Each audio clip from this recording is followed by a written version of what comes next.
پارتا دموکراتا کردستان ایرشا راگهاندن لدیجی تفگر گوران راوستان وک بخود بیجن او دست پیشخری جبوی آسایی کرنا رفشا هرمیه که نهل بر هوریکیا پارتی و گوران تونتر بیه. برپرسین پارتی دبیجن ناخازن رفشا هرم وینه زیده تر آلوستر به و جبر وی ایرشا راگهاندن لکانالن خو راوستاندنه. ران 4 سال بردوام هیچ راگانی لسر پارتی هست و همون راپورت قسەکانشان قسەی هەڵبەسرا و چاوەشەکارانە بووە بەس میدیای پارتی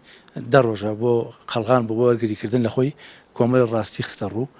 لەو ڕاستیانە خەڵکی تووشی تەنگە نەفەسی کرد هاواری لە سا زۆربەی خەڵک پارتی بە هێرشی ئەعلامی ڕاگرێ پارتیش هەڵمەتی بڵاوکردنەوەی بەڵگەنامەکانی ڕاگرتووە لەبەر بەرژەوەندی گشتی و ئەو دۆخە هەسیاری کە هەرێمی کوردستان پێدا تێپەڕێ هیواداریش خەڵکی وەکو پارتی هەست بە بەرپرسیارەتی خۆناغ بکە.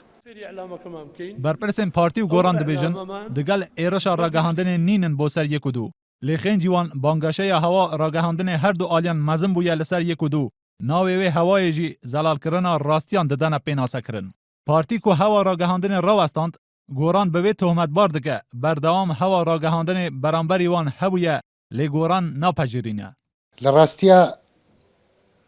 راگهاندنی راگرتنی هێرشکردن بۆ سەر تێکۆشەرانی میلەتەکەمان کارێکی باشە کردویانە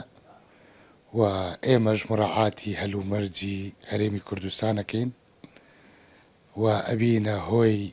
چارەسەری کێشەکان نابین نەهۆی ئەوەی کە کێشەکان ئاڵۆزتر بکرێت لە هەرێمی کوردستان بە تەئیشید مڕاعات دەکەین بەڵام ئێمە دەستمان پێ نەکردووە هەتا ڕای بگرین.